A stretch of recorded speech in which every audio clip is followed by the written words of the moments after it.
What's going on, everybody? It's me, your host, Bella Wright, and welcome to the Occult Gaming channel. And today we're going to be doing another Dragon Ball Super review. This time we're reviewing Chapter 54 of the Dragon Ball Super manga, Son Gohan vs. 7-3. Again, this is written by Akira Toriyama with art by Toyotaro. We got translations from Caleb Cook, and it's lettered by Brendan Bovia. So we're again reading this from viz.com/Shonen Jump. Again, you get the latest 3 chapters for free on the Shonen Jump website. So for this month, that'll be chapter 54, chapter 53, and chapter 52. All pretty damn solid chapters in my opinion. So yeah, let's just go ahead and get started with the review. You guys can go ahead and follow along. I'll have the link to the Shonen Jump website. To the Dragon Ball Super manga. So we're starting off this chapter with action right away. If you guys have been keeping up with these reviews or keeping up with the manga, you know that the last chapter ended with Piccolo being defeated by 73 and Gohan stepping in before 73 can get the killing blow on Piccolo. So they hadn't started fighting yet in the last chapter, but this chapter just starts off right away with Gohan rocking 73 with a punch. Big old punch to the midsection, and it rips 73's his shirt. And it's a really nice panel. I really like the motion and movement and the layout of the first page here. So you guys will definitely be seeing that. I'll have this picture probably for the title page of the YouTube video. And right after, we have some beautiful choreography of 73 recovering and returning fire to Gohan with multiple ki blasts. And the last panel of this on page 3 is basically Gohan realizing that all those ki blasts that 73 threw, they did not disappear. And if we flip over to the next page, we find a very beautiful, beautifully detailed page of 73 manipulating the ki blast that he threw up, and they're surrounding Gohan. So many of you will be familiar with this description of a technique. Of course, this technique belongs to Piccolo, and to us Western viewers and enjoyers of the Dragon Ball video games, this technique is called the Hell Zone Grenade. So what I like about how Toyotaro drew this is I like his attention to detail with 73's hands. I like how the ki is surrounding 73's hands. Is really neat the way this looks. It looks even neater than when Piccolo did it back in Dragon Ball. So I think this is a very good showing of Toyotaro's increasing skill with his artistic ability. And it looks really sick. The Hell Zone Grenade looks really sick. I really need to see Piccolo back relevant again. I need to see Piccolo do a Hell Zone Grenade even sicker than this. Because as it stands right now, 73's Hell Zone Grenade is even sicker than Piccolo's, the way the art looks. But anyway, after the Hell Zone Grenade, looks like it's encroaching upon Gohan and about to blow him up. But as the explosion's going on, Jacko points out that Gohan's not above where Piccolo thinks he is, where the explosion's at. Gohan's actually behind 73. Jacko's the first to notice this. And if you guys don't remember, that's because Jacko has superior eyesight. His eyesight is on a level of beyond superhuman, because I believe the Z fighters can augment their eyesight to increase its potency. I believe they can, but it may just be their ki sensing abilities. But I remember in early Z, they were able to use their eyes to keep track of the fights, even though they were going at superhuman speeds. But it might have just been because of their ki sensing abilities. But I always had the feeling that they could augment their vision to a certain degree as well. But that's just my little personal theory.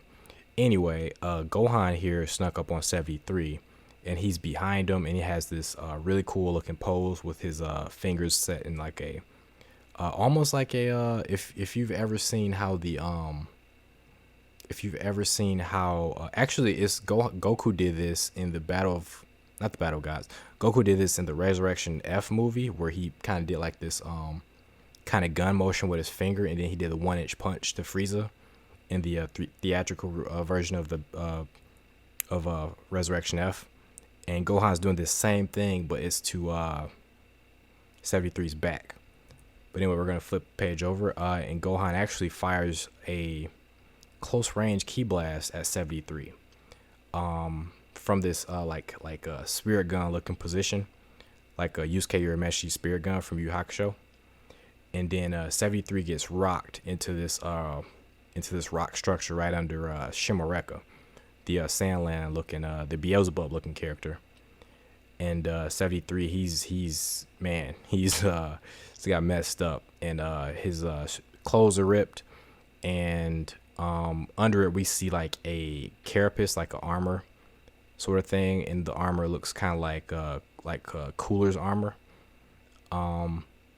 And as 73 is recovering, Piccolo flies over to Gohan, lands, and they have a nice little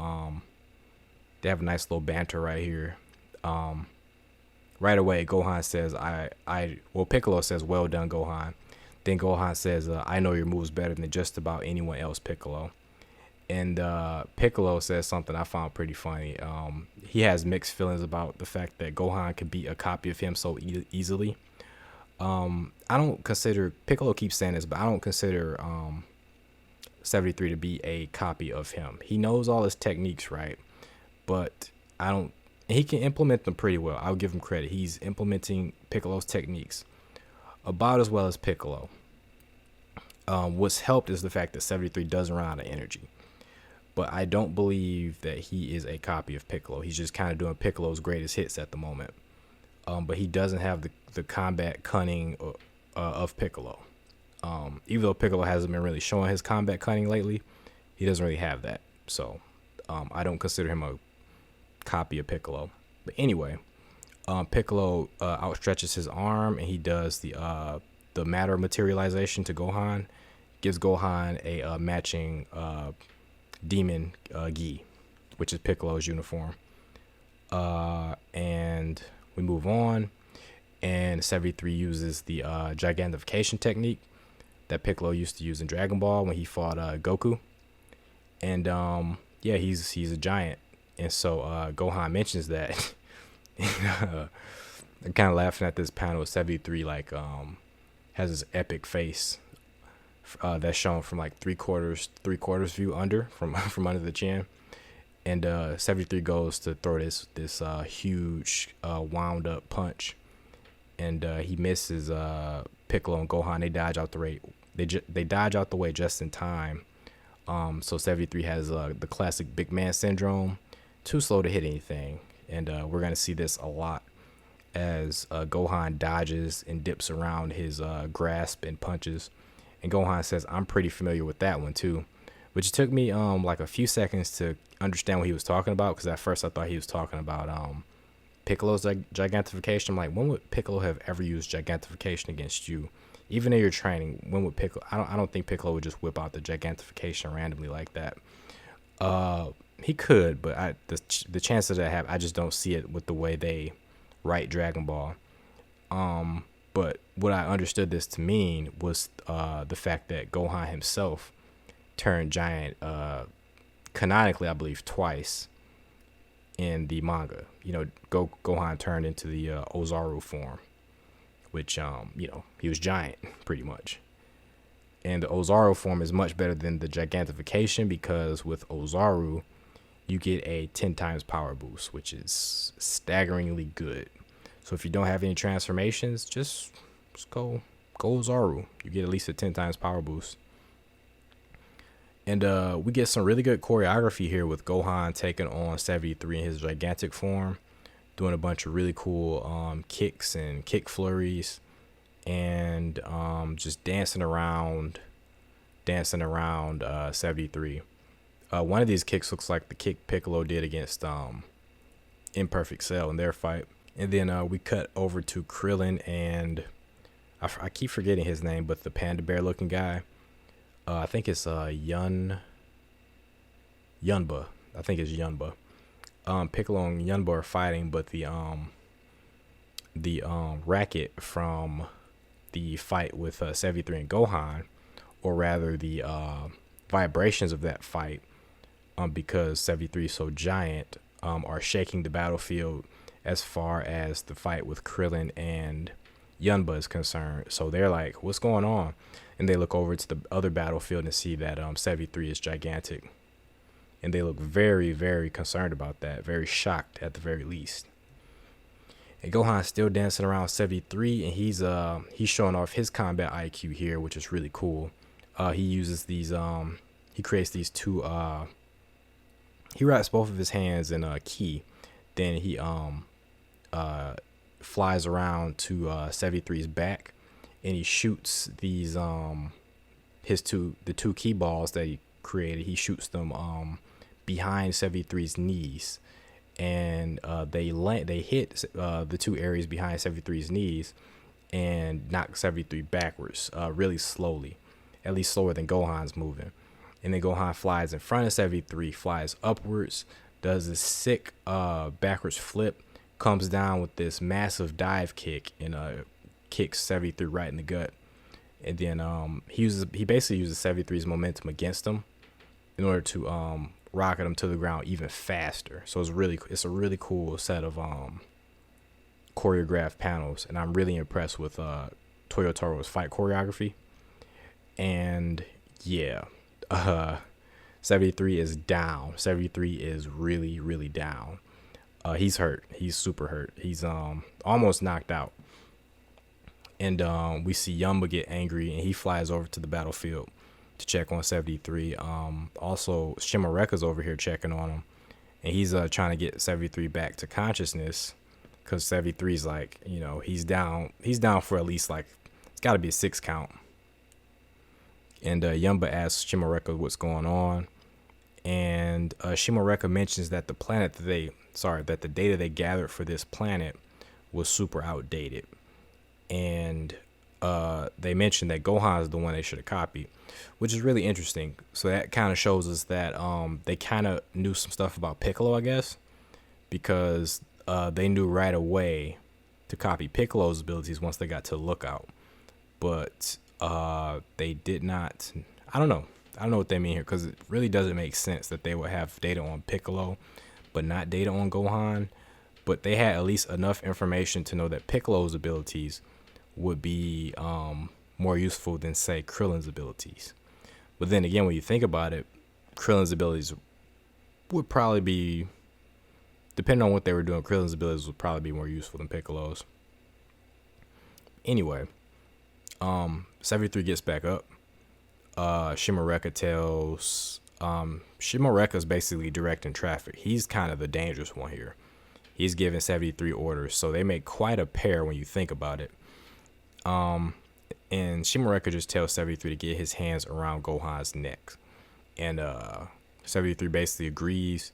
He winds his hand back, and then he uses a stretchy arm technique while he's still giant, and it takes Gohan a little bit by surprise. I guess it's the combination of being giant and using stretchy arms that is pretty unique. He still zips around 73 just fine, like 73 is still too slow. And Gohan does this really cool plunge. He plunges all the way to the ground almost instantly, and then he ping pongs around the canyon so that he can avoid 73's grasp. 73 is pretty tenacious about trying to get him, though. And Krillin goes over to find Piccolo, and they discuss the fact that Gohan showed up.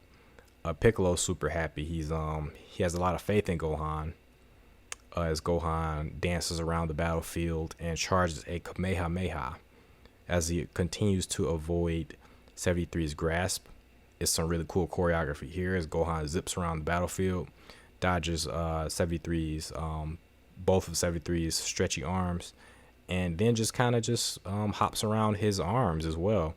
And then he runs up his arm to get up in his face and does this little hop, and he puts the fear of Kami into 73. 73 is just looking at him as Gohan charges this Kamehameha, and it's a really sick looking panel. I really enjoy it. And then just as Gohan's about to end this man's life, Piccolo's powers wear off. So apparently this battle, I believe 73 takes a power for 30 minutes. And this battle, between the fight with Piccolo and Gohan, they've been fighting for about 30 minutes, which is kind of crazy when you consider how fast they fight. So this is where we get into much more explanations. Gohan goes to fire the Kamehameha, but Jacko explains that the ability wore off. He's out of time. The prisoners are upset, of course. And Jacko says, fire it off anyway, Gohan. Now's your chance. So he's like, just get rid of this guy. This guy's a problem. You need to just go ahead, whatever it takes, fire at this guy. And just as Gohan's about to end this man's career, well, just a little bit before that, Krillin says Krillin is concerned that Gohan's gonna blow up the planet because Gohan is shooting from the air and he's aiming down at the planet where 73 is. But Piccolo mentions that Gohan's no fool. He'll detonate it right at the surface. So as soon as, like, right before it makes contact with the surface, he's smart enough to know to detonate it. He's smart and skilled enough to know to detonate it, to dissipate that energy, to stop it from piercing the planet. Gohan shoots it, and just as he's about to kill 73, again, Shimareka's directing traffic. He tells 73 to use what he has in stock. And Jacko's like, stock? And Piccolo's like, huh? Piccolo's wondering what's going on. And then just as the beam is about to hit 73, we see a close-up of 73's forehead, and we see the jewels. And we see in the leftmost jewel that he has the hedgehog with the portal ability still stored there. And we see in the center is now blank because he ran out of Piccolo's ability. And we see on the right hand jewel that he has a very surprising ability, and that ability is Moro. He has one of Moro's abilities there. So we get another a closer up of Moro, of a 73 center jewel, and we see him place Moro there. And after a bright flash, which causes Krillin to recoil, Krillin's like, huh? And he's wondering where the hell the boom was. Because remember, Gohan's attack was still going, but it did not explode as expected. And Piccolo is super concerned about this. And I guess he watched the whole thing. He didn't flinch like Krillin did. And he says he ate it with a shocked expression. And Krillin's like, And then we get another reaction of 73, who looks satisfied. And we get another close-up of 73. Piccolo again says he ate the Chi Blast. And Jacko, again with the superior superhuman eyesight, sees all the way over to 73 and sees the image in 73's forehead jewel. And he sees Moro there. And he again says he had Moro's powers in stock. Gohan's wondering what that means. Piccolo's wondering what that means. And he again questions Jacko. You never said anything about that. So this is the second or third time Jacko has failed to mention abilities of this 73. I don't know if Jacko knows all of his abilities or if Jacko simply is learning this on the fly. But if he did know this stuff, he is a horrible person. He needs to tell these guys everything that this guy can do, or they're going to continue to get defeated. So Jacko explains, he can switch to other copy abilities, storing up to three identities at a time. And Krillin's wondering what was going to happen now. Jacko's like, he's going to absorb energy. So they know, at least Jacko knows. Since he knows Moro, he knows what Moro can do. And he also sees him taking that familiar pose that Moro did. Kind of like it's like a one-hand spear bomb pose. The palm faced up in the air, the other palm down to the side, the other arm down to the side. And so Piccolo, Jacko, and Krillin decide to rush Moro. 73. Piccolo, Krillin, Jacko decide to rush 73. And 73 does this almost like a Nappa-esque Nappa S Blast, where he erupts ki from the very ground, and that's enough to keep the guys at bay. Gohan tries to get the jump on 73, but apparently this same attack is dangerous to Gohan as well. 73 just does it all around himself. So if it's an attack that can hurt Gohan, of course the other guys aren't going to be able to get close to him. So Yamba and Shimareka are talking about what's going on the battlefield. Yamba says that it's a close one, and that they never thought they'd have to use their secret weapon so soon. So that's going to be the moral ability that 73 displayed. And the cool thing is we get to see more of 73's armor, and it looks a lot like Cooler's armor, like that same sort of thing. Or also Super Android 13, when he turned like the blue and orange hair form, he had armor similar to this as well. And then Shimareka makes a call all the way to space, where Moro and Moro's second in command, Sangenbo, are, and he apologizes to the Captain Sangenbo, that they had to resort to using Moro's power in 73. So Sangenbo tells him to finish up quickly and to get back. He also mentions to Moro that they use his abilities, and Moro is perplexed by the fact that they had to resort to it. And Moro's looking concerned. He's touching his neck. He looks kind of vulnerable here, actually. He doesn't like the fact that 73 had to resort to using his power, because, you know, in order to get this power, 73 had to touch his neck. So he doesn't want 73 touching his neck all the time just to keep using these powers. So it looks like it's a very uncomfortable act for him. He even says, copying a useful power, but I don't like my neck getting touched all the time. I don't want him employing it for just anything. And to that, Sangenbo just apologizes. Moro assumes that it's being put to good use, and Sangenbo recommends watching it from where they are. So this right here is interesting because it shows a bit of forethought from Moro. Moro's being very careful by putting plans in motion and giving backup powers to one of his subjects, one of his servants, I can even say. By giving him this amount of power, Moro is essentially saying that he needs to rely on other people to get what he needs done, which we already knew that was the case. But giving this amount of power to one of his servants, I think that's pretty huge. To me, all this stuff kind of just makes me think that Moro has something to fear. He really fears getting in prison again. And he's even going so far as to use 73 as kind of a trump card in case things go bad.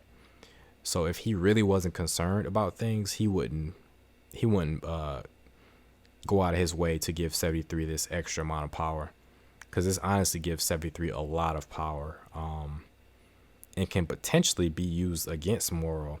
I'm sure he knows a way around it, a way to defeat it, but you know, it's a lot of power to give somebody.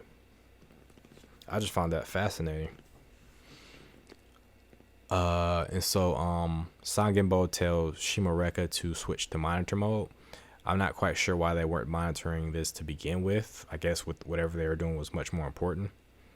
And then the Metal Man from Universe 7, we find out his name here, Quater.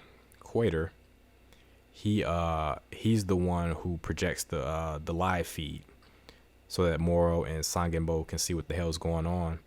And then we see that 73 is forming this huge looking ball of ki, and he's getting it all from Gohan, Piccolo, Krillin, and Jaco.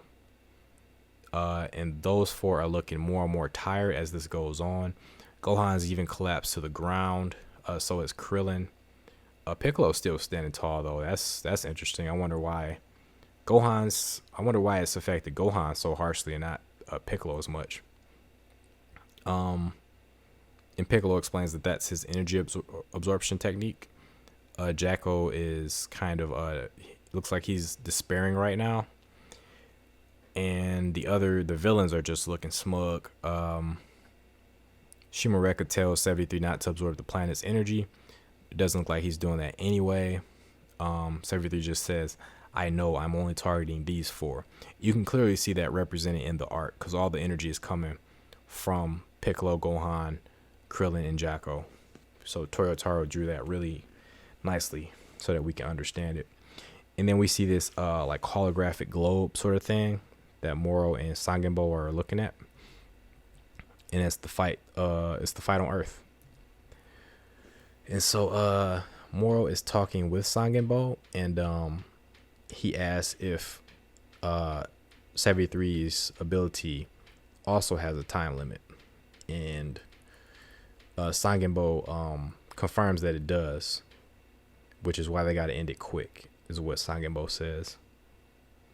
And Moro is just shocked that just some Earthlings are able to even push this guy this far to where he has to use Moro's own ability to defeat them. So he's shocked. And that's that goes to the strength of Gohan, Piccolo, Krillin, and Jacko here. Apparently all of them have gotten a lot stronger, probably since Resurrection F. Especially Piccolo and Gohan, especially. So I don't think in Resurrection F that those characters there, the version of Piccolo, Krillin, and Jacko and Gohan would have been able to even stand up to this. But the fact that they've pushed 73 this far, I think that says a lot. And so after this, since the Earth fighters are so drained, Yunba and Shimareka take advantage and start beating the ever-loving hell out of them. But at the same time, they're still holding back because Shimareka has these super sharp claws, and he's not even piercing these guys. So I think he's holding back to keep from killing them. They're just having fun. They're laughing, so they're definitely having fun. And then Shimareka, he says, "Too bad for you being stronger doesn't always net you the win." So even as strong as these guys are, they're still no match for the Z fighters, even post Moro boost. So Moro took a guy who Vegeta said was weaker than Kid Trunks. He took that guy and made him stronger than, or at least a very strong match for current Super Saiyan 3 Goku. That guy was able to punch the Super Saiyan out of Goku and make him go back to base form. And the guy I'm talking about is Sangenbo. So if they could take a character like from that power to boost him up to current Super Saiyan 3 Goku, that Moro power boost is one hell of a power boost. So these guys they're definitely strong, but even they can't take on Piccolo, Gohan, and Krillin. Particularly Gohan. And if 73 wasn't there and so hacks, Piccolo would be more than a match for the other two. Yamba goes and he's laying waste to Gohan. Krillin's on the ground getting messed up. The Yamba stuff looks like it's almost similar to how Android 19 beat up Goku. It's very similar. And then Shimareka's are just destroying Piccolo. He hit a nice big kick on him. And Piccolo gets up though. That's the cool thing. Piccolo's he doesn't just give up. He's back on his knees. He gets up from the ground into one knee basically. And then comes my least favorite part of this chapter. Piccolo says, "Don't get too cocky," and we see a pretty cool drawing of him right here. It's like showing him from the neck up, the shoulder neck up, and Shimareka surprised. And instead of saying something cool or doing something cool, like fighting despite the fact that he's tired, he instead says this: "Even if we die today, Goku and Vegeta will make sure you go down. If there's one thing in Dragon Ball I'm sick of hearing, it's for characters that aren't the main two, characters that aren't Goku and Vegeta, particularly characters that aren't Goku, say shit like this. Even if we die today, Goku and Vegeta will make sure you go down. How about this, Piccolo? How about you get off your goddamn knee and fight like you fought before. Despite your ki being drained, how about you fight this guy and give him a good fight? How about that? How about, I don't give a damn that you're stronger than me. I don't give a damn that you can kill me. I'm going to fight until the end. How about that, Piccolo? How about you be fucking cool instead of waiting for Goku and Vegeta? So I think that's this panel right here is my only annoyance of this chapter. Otherwise, I think the chapter is really fucking good. I'm really just tired of the B team jobbing out, and I'm really tired of the B team, being made to have to wait for Goku and Vegeta all the time. It's like, I don't mind if they get their ass kicked. Don't make them say shit like, yeah, Goku and Vegeta are going to take you out because I'm not strong enough, basically. But anyway, Shimoreka doesn't recognize the name Goku and Vegeta. So 73, as a, I guess, computer life form, has a really good memory. And he just says that those two are the Saiyans that they met on Namek. And Shimoreka's like, oh, those guys. And Shimoreka asks, like, what about them? We kicked their ass. Who cares, basically. And Krillin spills the beans, and it's kind of like the Namek saga all over again. It's kind of like when they were waiting on Goku. Not Namek, sorry, Saiyan saga. It's like when they were waiting on Goku, and Nappa was about to kill him. And then Vegeta was like, who are you talking about? And they just start talking about Goku. Oh, he's been training in the afterlife to beat you guys. Once he gets here, you guys are going to be sorry. It's the exact same thing. And I'm just sick of it at this point. Dragon Ball, it needs to evolve its formula, to be honest. This whole waiting on, the strong Saiyans thing is really getting annoying. Because I think these guys could do a lot more if the story was just allowed to focus on them and let them use their true potential to, But anyway, I'm getting off on a tangent here. Krillin spills the beans, and he surprises Shimoreka with this. Shimoreka reports it back to Moro, and these guys are on another planet kicking a lot of ass. Looks like they're kicking the asses of the Caterpillar Man from if you ever saw the Dragon Ball Z filler in the afterlife, there was a Caterpillar fighter there. These guys are looking very similar to that. And Moro mentions that they were the Galactic Patrol members on Namek. Either Moro or Sangenbo say this, and Moro is like trying to piece it all together. Sangenbo is very concerned about the fact that these guys are still out there because they were super strong. They are super strong. And Sangenbo recommends basically for them all to go to Earth so Moro can eat Earth first, so that Goku and Vegeta have no allies to return to, basically. And just as Sangenbo is about to pull everybody back from the Caterpillar planet, Moro reaches he realizes something. He reaches a realization, and he says, "Wait," and which takes Sangenbo by surprise. And Moro's like, so those two are supposedly training. And Sangenbo just mentions that he thought they were leaving, that they turned tail and left for good. But Moro makes the realization that if he allows Goku and Vegeta to keep training, they will be much stronger than before. And thusly, they will provide a much better meal than they previously did. And previously, Moro got a lot of vitality from those two. It was enough to bring him into this youthful form that he currently resides in, which looks like his prime form. But he decides to make the other three that are on Earth retreat from Earth.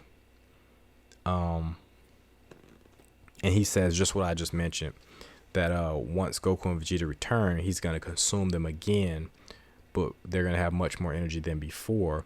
And he's also going to consume the Earth right after. And he also is super confident about himself and his group.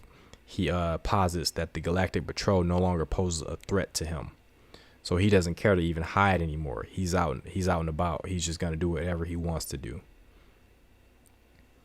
And they relay the message to Earth, to the three bandits. And yeah, the three bandits, they decide to leave. So just before they leave, they just go ahead and confirm the plans to each other. And they're all, I guess they feel that all this is anticlimactic because there's like boring. You guys got off easy. So they feel it's as anticlimactic as I feel it is depicted here. Krillin's wondering what the hell is going on. And Shimareka also has a big mouth. So this is a conversation between big mouths, Krillin and Shimareka. Little guys, but big mouths. And Shimareka reveals that Moro's going to come back and gobble up the Saiyans himself. Piccolo's asking, so the big boss is coming here? So, yeah, Piccolo's trying to, like, get more information out of him, which is pretty smart. And Shimareka says that you fools on the planet are done for. Better tell your Saiyan pals to get back here, K.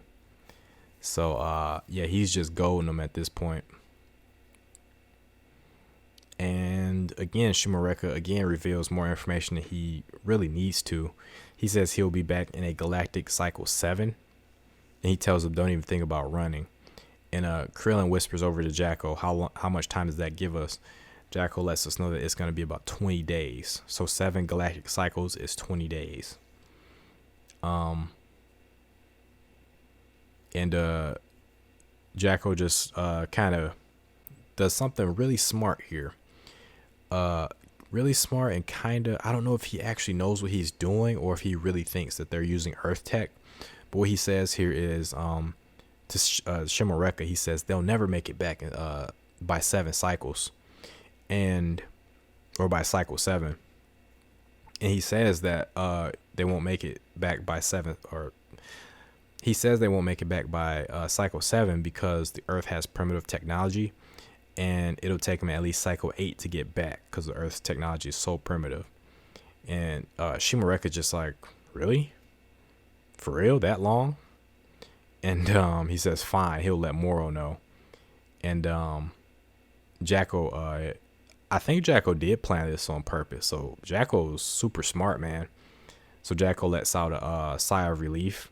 And then 73 uses his hedgehog power to teleport back to Moro's ship, leaving the Earth safe for the time being, which Krillin even says, I think we're safe for now. Gohan's still on the ground, battered, bruised, and just kind of coughing himself to death. And he apologizes. Krillin goes to help him out. He says he's sorry for letting the bad guys get away. And Krillin just gives words of comfort. He tells Gohan that they would have been in trouble if Gohan wasn't there, which is totally true. Piccolo would have definitely died, and Krillin likely would have died. And Krillin says he'll get Gohan up so that they can get Dende to patch him up, or a Senzu bean. Since Dende is located just above the Senzu beans, it's like a really convenient place to go get healed at. And Piccolo just gets the confirmation from Jacko. He says, or he asks Jacko, when are they returning? And Jacko mentions in 2 months. So 8 cycles is 2 months. So it's a nice amount of time to train. Hopefully Piccolo, Gohan, and Krillin use the time chamber to do some really cool training. Maybe take Tien in there with them. But yeah, Krillin even mentions that Jacko bought him some extra time. And he says, nice going, Jacko. Everybody's really glad about that 2 months. And Jacko just says he can't go dying before that one anime movie comes out next month. So I don't know which movie he's talking about. I was hoping he was talking about a Dragon Ball movie. That would have been really cool to hide the Easter egg in the manga. But I doubt it. I definitely doubt it. And just as the guys are just kind of talking amongst themselves, Bulma flies up and yells at everybody. She's glad everybody's alive. And then we get some narration from the narrator. And so the Earth was safe from danger for the time being. However, the countdown for this grave threat's next visit And then we go to the Maris planet again, the Egyptian planet with the low tier time chamber. So they send the message to Maris to get back to Earth in 2 months, and Maris confirms that and says they will be back in 2 months. And the narrator tells us that news of Mero's impending trip to Earth reached Maris via Galactic Patrol HQ. Goku's eating, and they're talking, and Goku reveals that the 2 months that they have outside gives them 6 months inside the chamber. So the messed up thing here is that they realize that Moro is going to be outside consuming other worlds and planets. But they realize also that his capture is the top priority. So that's why they're just going to straight up train for 6 whole months inside this place. And Goku's like, he's okay with it. He's not even, you know, a normal person would feel like kind of bad about the fact that Moro's going to be destroying all this stuff in the meantime. But Goku's like, all right, whatever. He's kind of happy. He's like, well, let's just get to training. Goku doesn't like the food in the time chamber. He asked Maris if he likes to eat or if he has to eat. And Maris just says he can't eat if he wants to eat, but he doesn't have to eat. So it's all the same to him. He doesn't really care either way about food. So that kind of gives us a hint that he's some higher level being. Because honestly, there's no real, unless you count Namekians, who only need to drink water, there's really no other species out there who, at least it's not been revealed to us that there are any other species who don't have to eat. So he's either some higher being or his species doesn't have to eat. And then we go to a really interesting shot here of Whis. Whis is actually looking at Goku. Whis is actually looking at Goku in Mera's fight. Which is interesting. Whis could always see anything in the universe, but it's interesting that he's peeping in on Goku and Maris. And he's looking very upset by it. And then we see that Whis is actually in front of the Grand Priest. I guess this is where Zeno resides. What would you call this? I don't even know what you would call this. But the place that Zeno resides. And Whis is waiting in front of the residence, and the Grand Priest floats in front of him. And he says, sorry to make Whis wait. And how can I help you, Whis? And Whis apologizes for the sudden request. Whis refers to the Grand Priest as the Grand Priest. And he asks if the Grand Priest is aware that Universe 7 is in discord. The Grand Priest confirms and says that Universe 7 is certainly a restless one, which is saying the least. To say the least. Whis says that he is deeply ashamed for it. And the Grand Priest wonders what business Whis has with him.